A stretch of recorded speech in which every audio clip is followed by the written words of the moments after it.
નમસ્કાર ખેડૂત મિત્રો, ઓનલી ખેડૂત હેલ્પમાં આપનું સ્વાગત છે। આજે તારીખ 9 માર્ચ 2024 આજના કપાસના ભાવની સંપૂર્ણ માહિતી મેળવીશું। ચેનલમાં નવા હોય તો સબસ્ક્રાઇબ કરી લેજો। ખાસ કરીને મિત્રો, કપાસના ભાવ અત્યારે આપણા દેશની અંદર વધી રહ્યા છે, જેમાં સુધારો નોંધાયો છે। ગત સપ્તાહની વાત કરીએ તો 1400 રૂપિયાથી લઈ 1450 સુધીના જે વેપાર થતા હતા, અત્યારે 1650 રૂપિયા સુધી કપાસના ભાવ ક્યાંક ક્યાંક પહોંચી ગયા છે।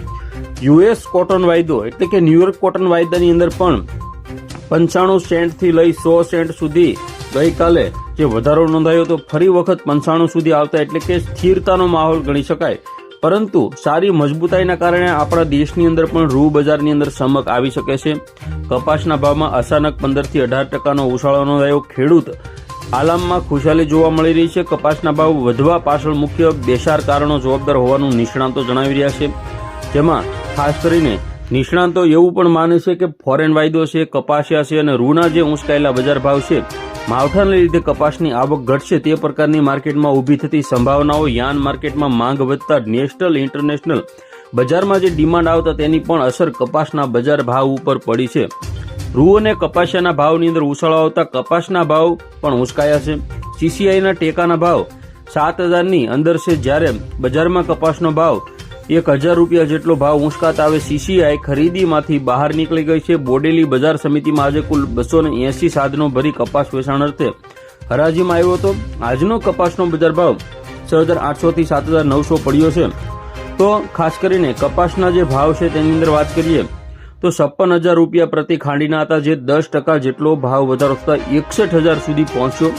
કપાસિયાના ભાવમાં 20%નો ઉછાળો આવ્યો છે।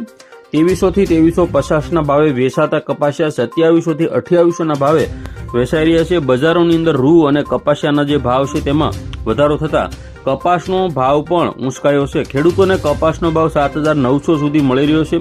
સીસીઆઈનો જે ટેકાનો ભાવ છે આનાથી 1000 રૂપિયા જેટલો ઓછો છે। ન્યુયોર્ક વાયદો 10 દિવસમાં સુધર્યો, જેની પણ ભાવ ઉપર સારામાં સારી અસર જોવા મળી છે। ફોરેન વાયદો સુધર્યો છે। ફોરેનમાં ખાસ કરીને ન્યુયોર્કમાં કપાસનું જે ઉત્પાદન છે તેનું પ્રમાણ ખૂબ ઓછું હતું। ભારતનું રૂ ઉત્પાદન દુનિયામાં સૌથી સસ્તું છે।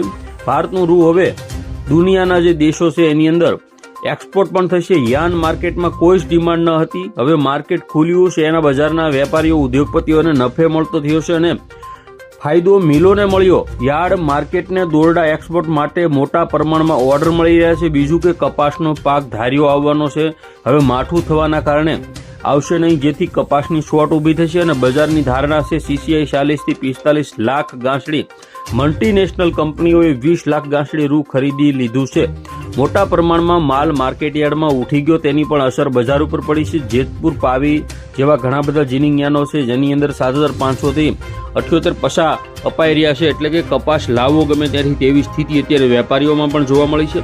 તો આનો લાભ હવે ખેડૂતોને મળશે, પરંતુ 5-10% ખેડૂતો એવા છે જેમણે કપાસનું જે સ્ટોક કરેલો છે તેવા ખેડૂતોને આનો ફાયદો થશે। મોટા ખેડૂતોએ ગયા વર્ષે કપાસનો સ્ટોક કર્યો હતો, આ વર્ષે કપાસ વેચી નાખ્યો, કારણ કે ભાવ ઘટવાની તેમને દહેશત હતી કે ક્યાંક 1200-1100 રૂપિયા સુધી ભાવ નીચા ન જાય તે પહેલા કપાસ 1400 રૂપિયાની સપાટીએ વેચી નાખ્યો છે। તો ખેડૂત મિત્રોને ખાસ 2000 રૂપિયા કે તેના કરતાં પણ વધારે 2500 સુધીનો ભાવ મળે તો સારામાં સારો ફાયદો થાય। બાકી આ વર્ષે ટૂંક સમયમાં 1800ની સપાટી પાર થાય તેવી પણ શક્યતાઓ છે। જે પણ ખેડૂતો કપાસ રાખીને બેઠા છે તેવા ખેડૂતોએ હજુ ધીરજ ધરવાની જરૂર છે। ફરી વખત મળીશું આવતા વિડીયોમાં।